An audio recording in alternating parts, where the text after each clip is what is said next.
So I definitely went old school on some of that stuff with really good success too. I just think, Did you tie these, Brian, at night? I actually I can tie a steelhead bugger pretty Okay, easily. nice.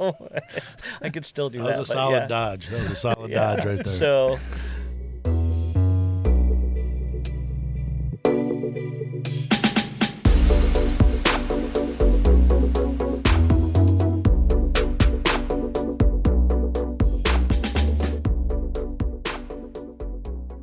Do we all have to do that? No, but I kind of think it'd be funny. After every topic, everybody has to have a clap That way you know where to break. just to make sure. Where to break? Break. All right. all right. Well, we're going to roll with something different today. Do a little round table. We're going to try to get some content flowing once again. So first of all, I want to say thank you, Brian, for welcoming us to your home here at the Northern Angler. Matt, thank you so much for hooking us up with all this technology. This is going to blow all our other content out of the water. We're not used to being like, okay, Ed, how were you thinking about that fly yesterday when you were fishing? Please speak in the microphone. Yeah, a little bit louder. So, What do you mean? yeah. No.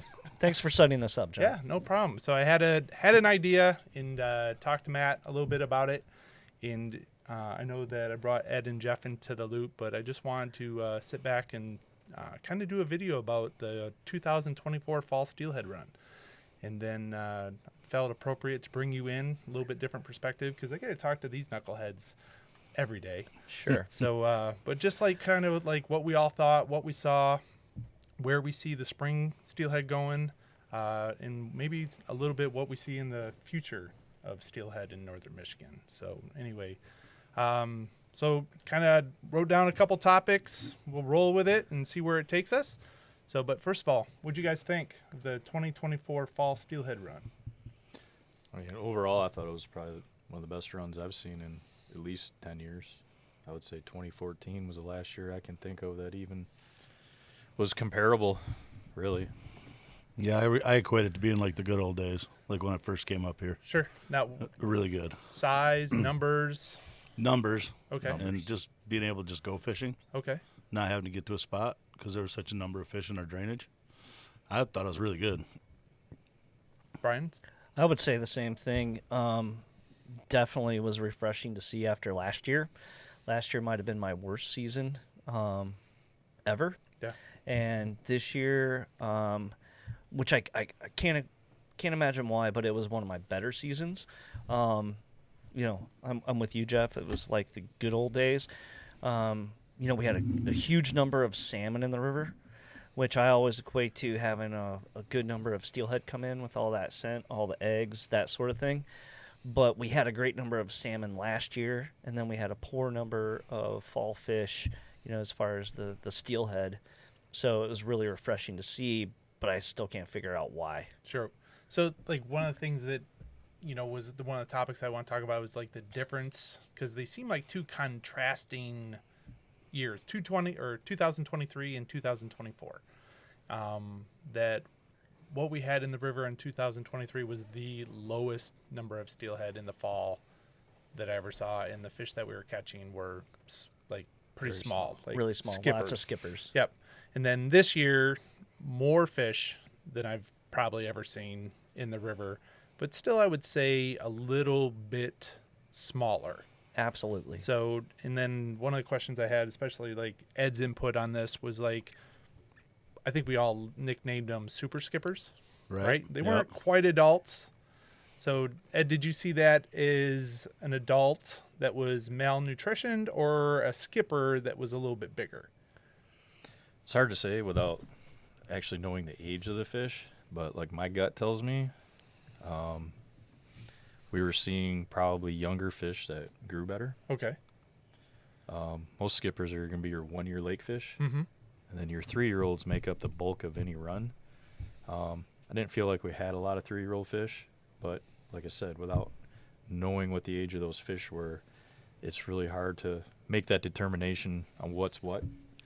But my feeling is we had a good stock of 2-year-olds that made it from last year, and we also had a lot of skippers, and I saw skippers as small as 13 inches, I think I recorded. Okay.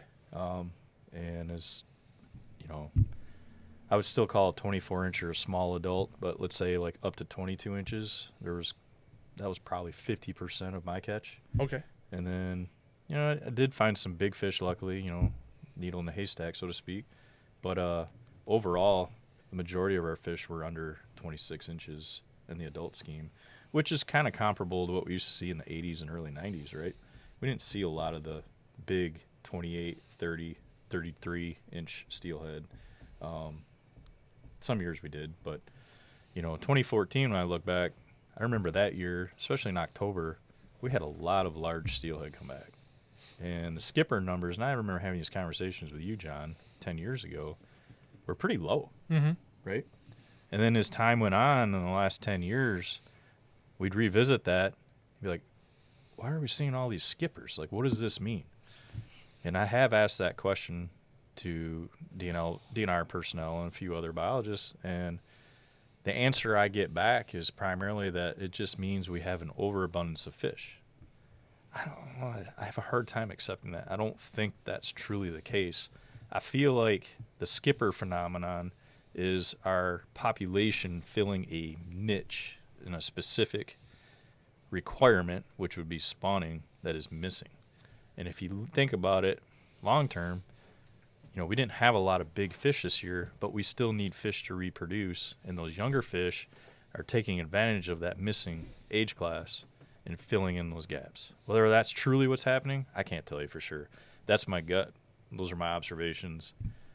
There is no data to back it up, but there's no data to disprove either.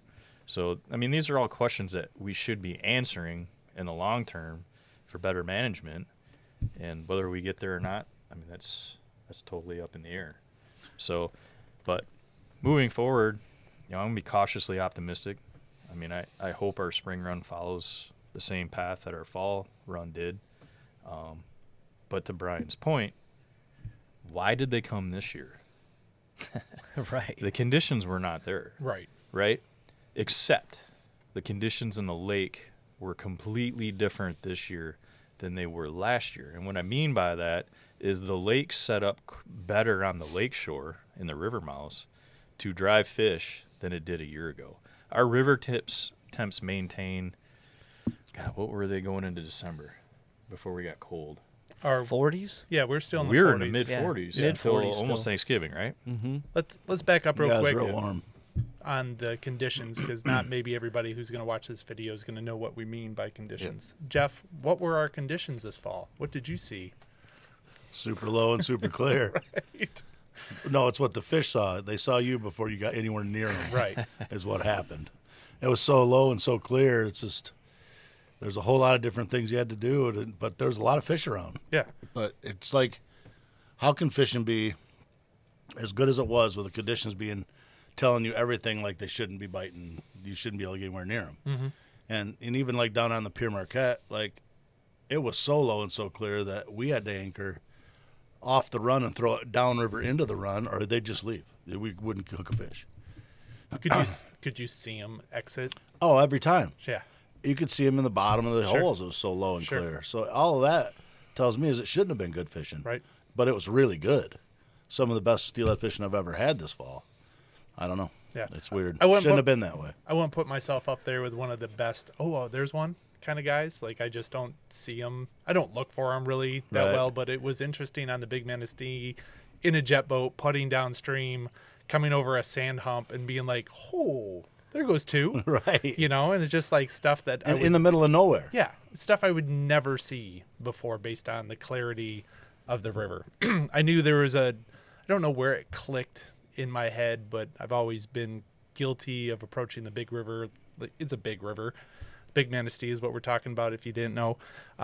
But more flash, bigger flies. You know, I'm not hesitant to throw a size 18 mil bead out there and get away with it most years. This year I couldn't do that. And I had to sit back, and I know I told myself, I was like, all right, I got to approach this river like the Pere Marquette. I got to think, and like, you know, whoever you want to think of, like, I was like, what would Jeff Hubbard swing? Like in a run right now, because I'm Right. more flash, you know, bright egghead, like get their attention, let's go. And you know, I knew coming into the season, that wasn't going to work and I was going to have to downsize my program. Did you guys make any big adjustments in how you approached it, Brian? I definitely downsized everything, and I found that it didn't matter a ton on the swung fly game, and we'll get into that I'm sure later. For me, as much as like taking out some of the flash, downsizing that fly, maybe like finger size instead of like massive. Sure. And you probably experienced the same thing, and based on when I talked to you guys, you're always like, I never throw anything less than a 10 mil. Yeah. And you know me, I've always been throwing 8s and stuff Sure. like that. So this year I threw a lot more 8s. Okay. But I found, and I'll run a double bead rig, or I'll run a yarn and a bead, and tying nuke eggs and smaller yarn definitely helped. And then when they get off that egg bite, I definitely had a better nymph bite than I've had in a long time this fall. So, I felt like I was getting fish on nymphs again. Sure. Any particular like nymphing style, or just like the traditional? Just the traditional, bottom bounce, Okay. drift fish down through the runs. I approach a run as a swing fly with that. So I'm casting, pretty much perpendicular to the boat, and it's that same swing window. That's where I'm getting bit. Okay. And it doesn't have to be like pounding the bottom. Sure. Right? You're just using that to get down. Sure. And but I did notice definitely a better nymph bite Okay. later on in the season. Okay. And I did notice, and I think we all communicated really well this year on the river, but it was very color specific, Oh yeah. right? Like Yeah. once you found that color, Yeah. like, oh, they're here. Yep. But you could throw the wrong color and not be on them. Yep. So I think they were pretty smart. Yep. Yeah, I had days where I hate running two of the same, and I had to. Like I had to I break did down and too. run Same for two me. of the same, because usually you can find something else that'll work, right? But there was days this year where it was one and one thing only. And not even something close to it. It was Right. just that one. Yeah. Yeah. Yeah. Nothing even. Usually you can find a shade or variation, Yeah. right? No. Right. Because you don't want to run both guys on the same one, but I couldn't get bit on anything but the one, and it was a different one, on and off. Yeah. But yeah, no, I ran more the same beads on 2 lines than I ever have this year. Same as what you're Yep. saying. Yeah. But yeah, I think for me, like Brian said, I'd downsize a lot and fish farther from the boat than I would normally, right? So, usually my first part of my season starts out, a lot of fishing on the move, all floats, a lot of boondogging. I had to lengthen out my shot string, lengthen out my leaders, downsize my egg presentation, and float as well. Try to get my guys further from my boat. And some days it didn't matter. Like, it'd still get bit, 10 feet out. But ideally, I wanted it further out. And most of the time, I try to fish them further in front of my boat, too. Like, hold back more, which required more skill from the angler, mending, feeding line, blah, blah, blah. But I also had some rare opportunities early in the season where I could fish like I used to on the PM. Literally, I spot them, I got them, a la Fred Stuber, man. Like, Yeah. oh, there's 3 right there. Well, here, let's try this. And you could actually watch them eat it. And that was kind of cool. So, it was definitely different. And the scare factor of the water clarity was definitely there, especially in the beginning. I think that kind of subsided over time as we continued to have success, at least it did for me. There were still days, though, on high pressure, high sun, the bite you could feel wasn't great, where, feel a little bit of the conditions affecting your day. But overall, really didn't seem to matter too much as long as you made some adjustments. And I felt like, too, that low water, it shrunk the areas in which the fish would live. So you condensed the fish more, which allowed you to fish to more Absolutely. fish every time you're in the proper spot. They were very much They defined spots. Yeah, I felt so. Yeah. That definitely hurt me. Yeah, So that's it not was- your style. No. Oh, they're not laying in the tail out in 1.5 feet of water? Huh. Which was 6 inches this year. Right, yeah. So, no, totally there- had to change your program, Yeah, no doubt. there's a lot of stuff this year that I pride myself in knowing a little area, and there no. It wouldn't even flow No. in there. And then we get what do we get? 2 bumps all Right, year where 2. it maybe touched. I can't remember the numbers. I think we But got to 2,000. 2001 time. I was Yeah. like, oh, here we go for what? It A day. lasted 3 days. If that. Yeah. If that. Then Maybe. it was right down. So in 2000, like if you don't know in our rivers, like it's a good number. Like the whole river's open to play. 18's a great number for us. And then, but this year we were playing as low as 1100. Yeah, 11, Yeah. 1200. Yeah, and which is thin. It probably averaged 1350 Yeah. the majority of our fall until Yep. we got into mid-November. Yeah, that's probably the longest leaders I've ever ran was this year. Okay, Oh, for From my sure. swivel to my bead or whatever I have at the end. sure. It's the longest leader. I don't run a lot of long leaders. I like them pretty short, and I had them like, I'm like, well, we'll see. Yeah. And that's what it took, though. I mean, I Sure. had to get it away from all the madness. Sure. And it just one little bead. And Yep. I didn't really downsize my bead a whole lot, but I took it further away from the loud stuff, Okay. if that makes any sense Yep. at all. Because I have trouble downsizing my Sure. bead. I just Sure. do. It's in Sure. my head. I'm like, well, I'm screwed, you know. But Right.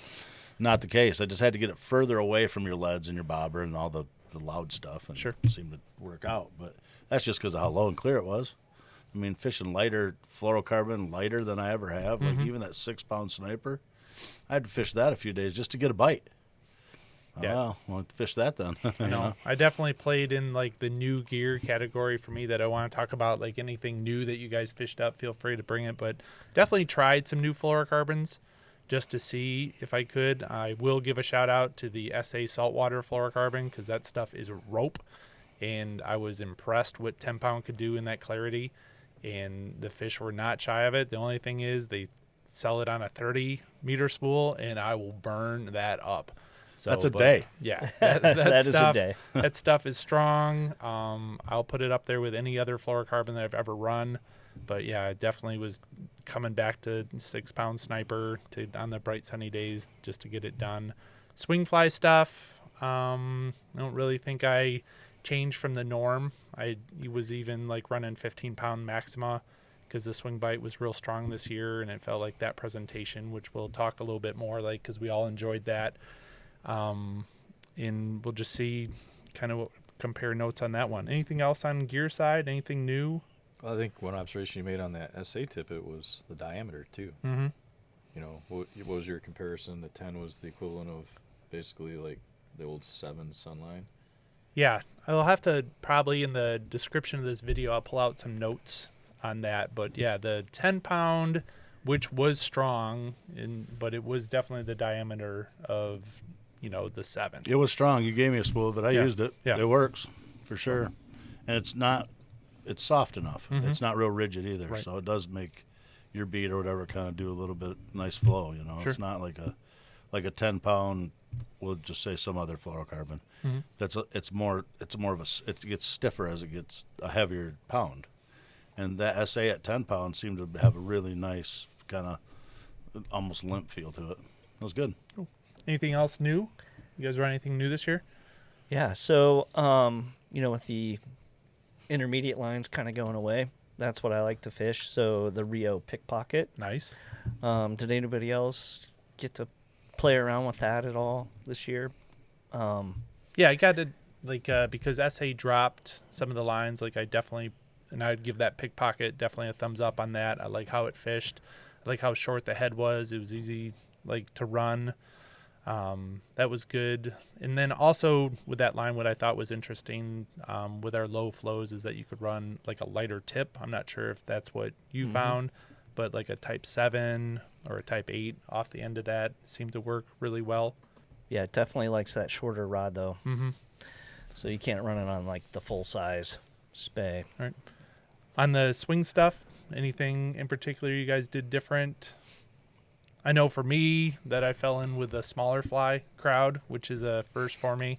So it was just kind of an eye-opening because I'm normally bigger's better. So I know I was kind of like tying a lot of sparser stuff and seeing if I could get away with it and if that was going to answer the key. And kind of felt like this year, kind of looking back, sometimes you lose perspective when you're in the moment, but it's just like, I don't know if it mattered. There's just like a great number of fish around that were really aggressive. We had the perfect temperature scenario because we were mid-40s till December. So we had fish that were not on an egg bite, that were aggressive towards a swung fly presentation, which was, for us, the best bite that you can get is the swung bite. So It is the best bite. And I noticed for me, I was able to get quite a few more of my customers into the swing game this year, and I have customers that fish with me 1 week and then skip a week, fish with me 2 weeks later, and it's like, all right, guys, we've caught enough steelhead this year. Let's swing them up, and then to be able to go out and find success with that and get people excited about the swing game. But I even downsized to, like the steelhead bugger with some flash on it. Wow. Like I went way small Okay. on some of my, I don't know, Eddie came by me one day and I was like, what was that fly? I'm like, dude, it was a steelhead bugger with some flash. Yeah. And, so I definitely went old school on some of that stuff with really good success too. I just think, Did you tie these, Brian, at night?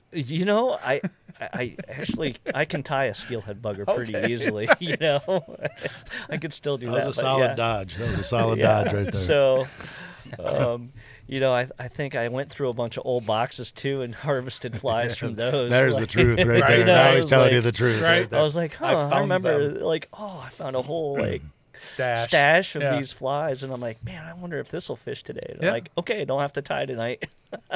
Caught a fish without a shank, without a trailer. Yeah, Oh, I mean, crazy. I do fish a lot of non-shank Okay. flies still. Sure. Just because I have Yeah, like you have extra. I have extra. I'm Yeah. like, oh yeah, I remember tying these. Yeah. This was a high water. This was a spring fly. Schmidt Outfitter Right. fly. Back when Jay and Larimer Sure. we were swinging single-handed rods. Right. Yeah, so I found a box of those, and I'm like, yeah, these work great. Perfect. They still work. I can't believe it. Anything new? I mean, I was probably somewhere in between my normal stuff and what you were running probably on your dress down versions, but definitely a little less flash. Probably flash that was a little more neutral and not as loud. Like a lot less copper than normal for me. Maybe first thing in the morning, and then a lot of gold, pearl, just toned down. And what was interesting was black, even in the sun. I mean, Yeah. I had days where I thought for sure, time to get rid of that. Mm-hmm. And it was the only thing working. And again, I had a swing day where I had to run 2 of the same fly because I could not find another one to compete with the black one I had on. So, lengthening out leader length. I didn't really play with my tippet too much. It's such a vicious grab. Can't really risk a break off on the eat. So I don't feel like that's that critical. But, maybe a little limper, 15 versus 20 kind of thing, right? So you get a little more neutral movement. I probably ran more loop knots this year than I normally would swinging. Never been a big fan of it, but this year I did just because I figured, well, water's so damn clear, these fish had to see even the slightest wobble. So, yeah, I mean, I don't know how much difference it made, but it felt like it made a difference in the end. Like you said, heat of the moment, you just run with it, right? And it didn't feel like the pattern changed too much. Like I had one fly that was pretty consistent for the majority of the season, and then it started to fade out. But overall, yeah, it was one of the best swing years I've seen ever, period, hands down. And so to bring up a point on that, so we had the most number of fish we ever had, but do you think the conditions laid out as well?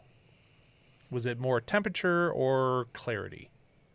Well, I think Jeff hit on a key point. Fish were stacked together. If you came into a bucket, they were not too far above it, and they were not too far Right. below it, right? So you're presenting your fly to more fish on average per cast, probably than in most any other season we've had for quite a while. I mean, I can think of some really good swing days back in, 2010 to 14, but the consistency that we had this year was what was really noticeable. Now, they weren't all big, but who cares at this point? We've suffered long enough. A year with a wiggle was great. Like, we had Right. lots of wiggles. And I still had days where fish didn't kill it, and that was puzzling.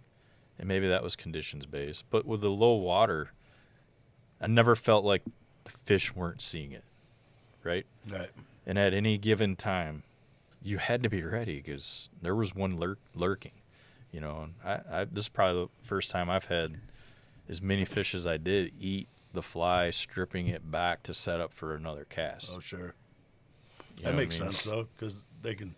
It's Yeah. not on the top it's just in their sight now Right. because So it's you not deep enough for it to be above them too far. Yeah, you had to have that belief that Sure. on every given cast, that fish was there, right? So play with your fly longer. Like, this was a year where your hang down paid big dividends. Huge. You know?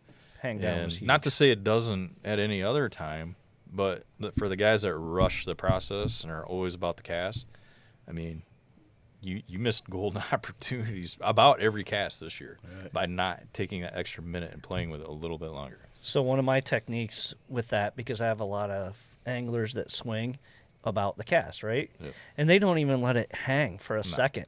So They're too busy like, admiring their cast right, to fish the fly. and, which is Oh, fun. that one went out nice. Well, the important part's what it does after it goes out. right, Down in here.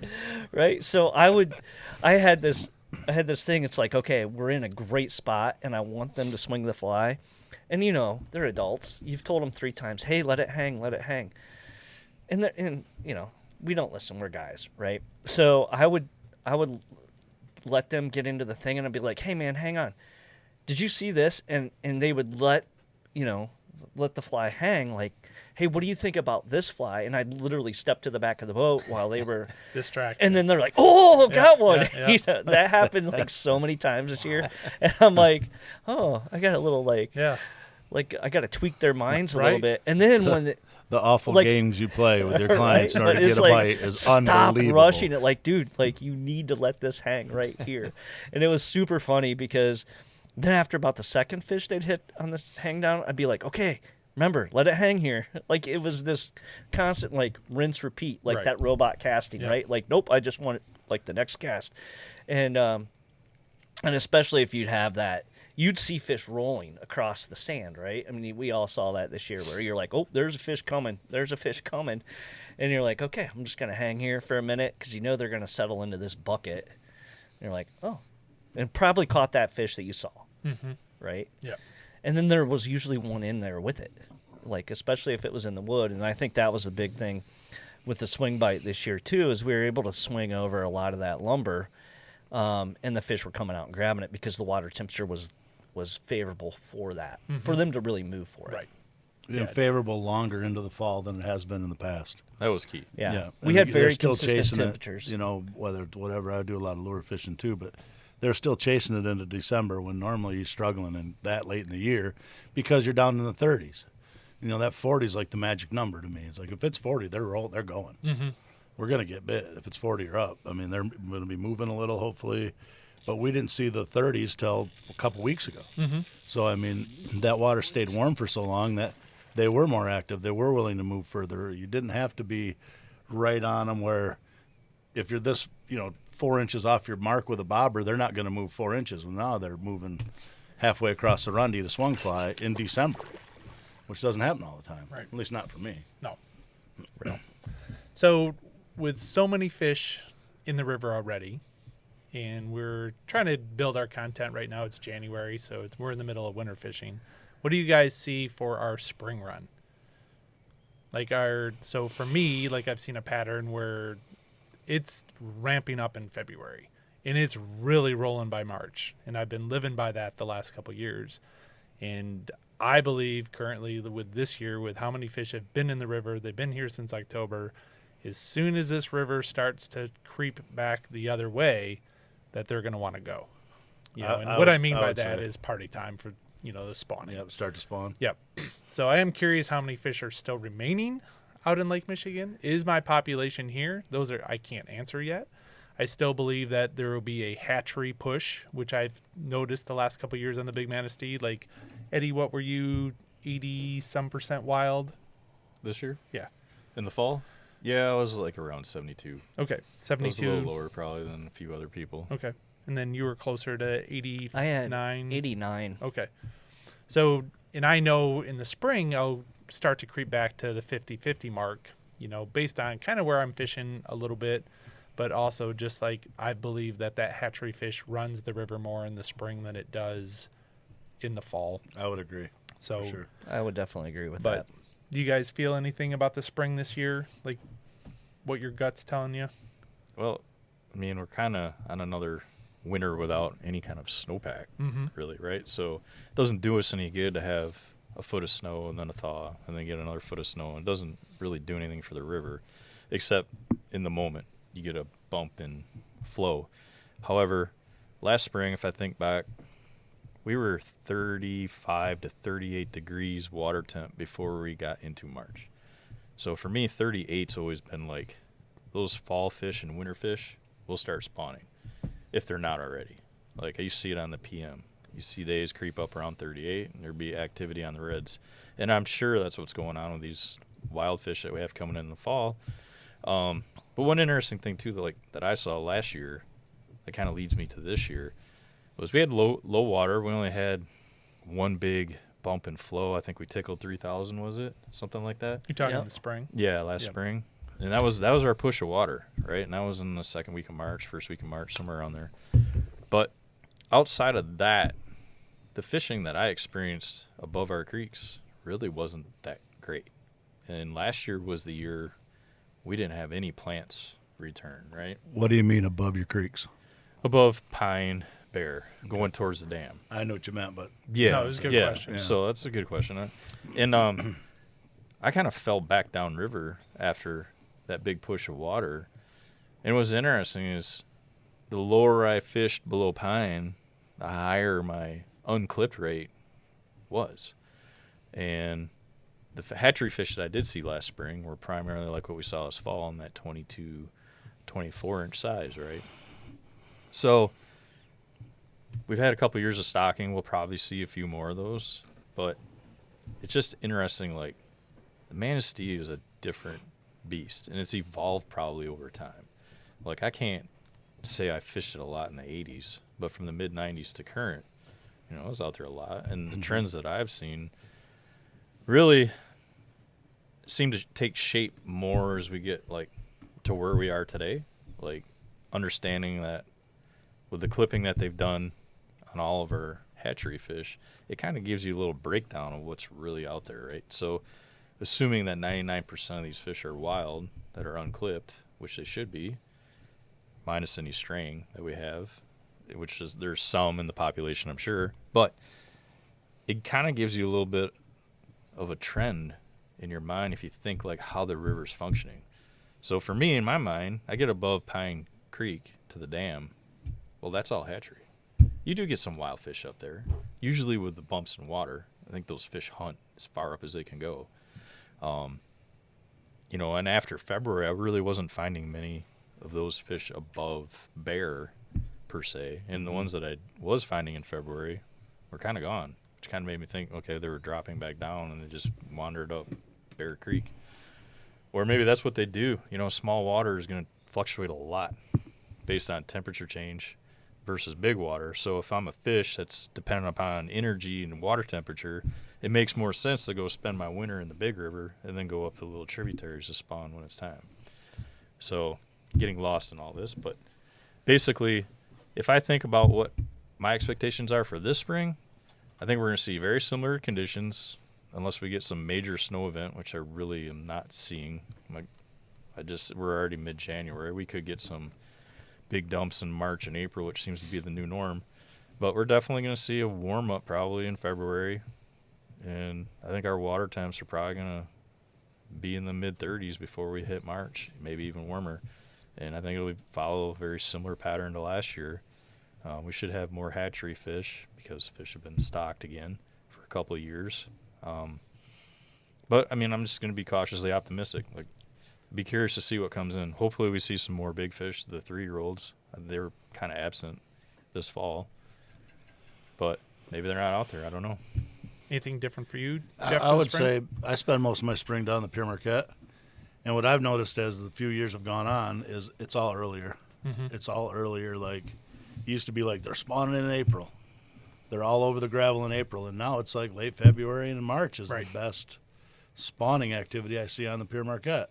And it's just the temps, and that. But, like, I've got clients that I fished forever in April, and they're talking that, like, it's not that good anymore. Right. Well, it's not that good anymore because it was that good a month earlier. Right.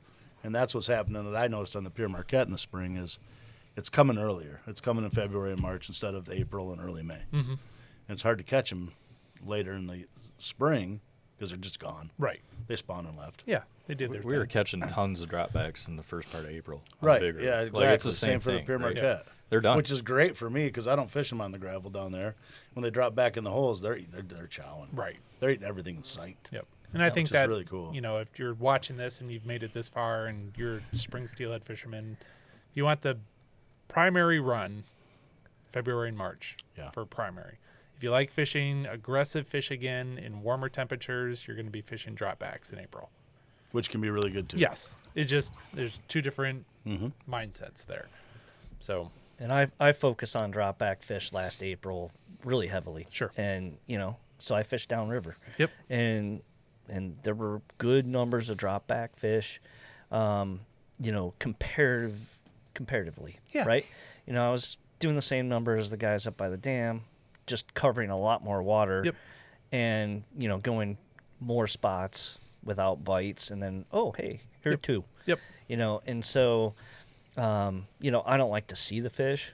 I just don't like it. Unlike you, Johnny, when I approach a river, I'm not like, like now when I motor, Different. But Look around. It's fun. right, I'd rather not see the fish. I just want to know the mystery. I can't imagine being one of those guys fishing with the live scope. Sure. It would drive me insane. Yeah. Like I would just eat a bullet. But I want to solve that mystery. Like, are they here? All right, keep moving. Sure. Like if they're here, they should eat. Sure. Right. So, I definitely do see that trend with our spring. I think it's going to be a great spring. I'm definitely optimistic. So, coming into this year, we had a new amendment or not a new amendment, but we had a one fish thing show up, the change. You guys see anything positive, negative about that? I think we were all in favor of it based on what we saw in 2023.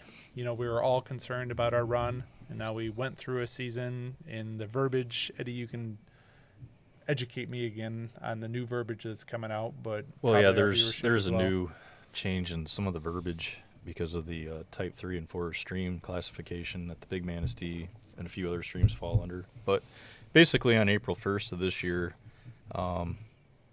outside of the Rogue and the Muskegon, you're going to be basically a one fish limit for rainbow trout, and that includes steelhead, of 10 inches or bigger.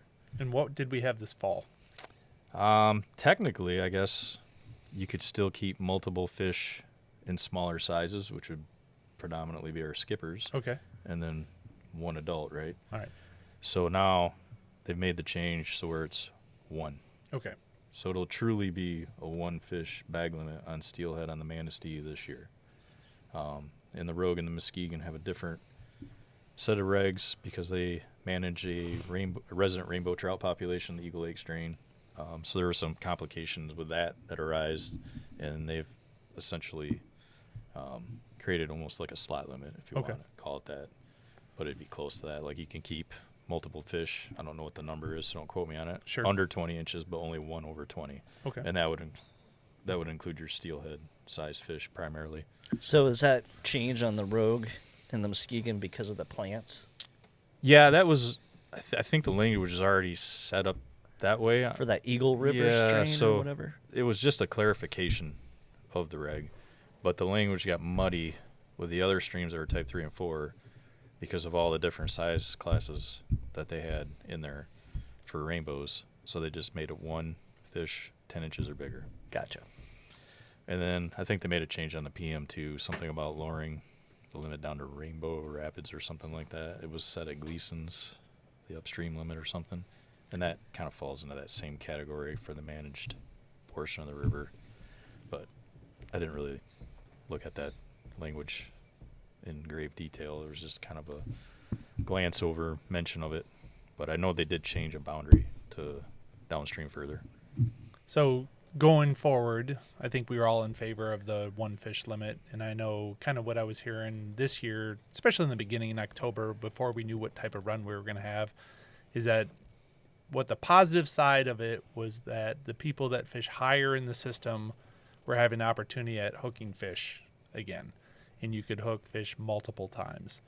And I know the previous year that a lot of the pressure was extremely low so you could get what was ever coming. So it kind of felt like this year there was anglers spread more out because there was more fish spread more out. Would you guys concur with that, or any thoughts on the one fish limit? The one fish limit wasn't what I was going to say, but I feel like for this year everybody was spread out because you could just go fishing. Mm-hmm. You didn't have to go to the run or a couple.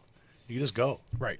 And from as high up as I fish in the river to the bottom of the river, everybody I talked to, everybody just went fishing and caught. Mm-hmm. And it was great. And I think that allowed people to spread out more. Okay. Would be my thought on it. Sure. I mean, I don't know one fish or not. Sure. I know the guys that fish for a living that kill fish. Yep. That I know that are river guides. Not one of them complained about one fish. Okay. That I know of. I mean, maybe some did. I don't know. You know, and one of our good friends, I was talking to him about. He goes, killing one's fine. It's less I got to clean. Mm-hmm. He didn't care. Yeah. 1 or 3 or whatever. He's not nobody that was a professional angler that did this like we do, that kills, that I know of. Nobody complained. Sure. About 1 or 3. Now that's not everybody, because obviously everybody's ever going to be happy with any regulation. But I felt like even the bait guys that were that their clients want their fish to take home weren't at all upset about one fish. So that's just kind of my thought on the one fish thing. Hopefully it makes more fish, makes us have better fishing, and it should. Hearing anything in the shop, Brian?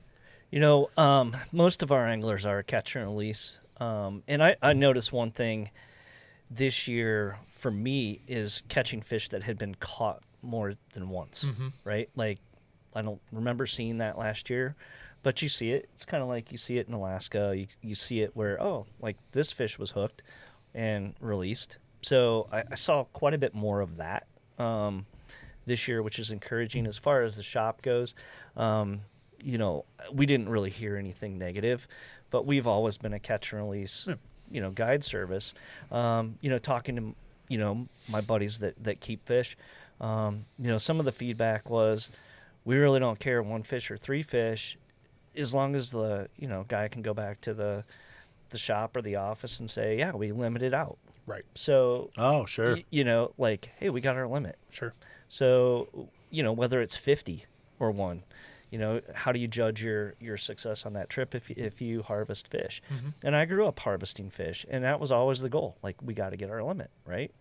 So it just changes the parameters of those, and I think it makes the fish more valuable to the angler. Cool.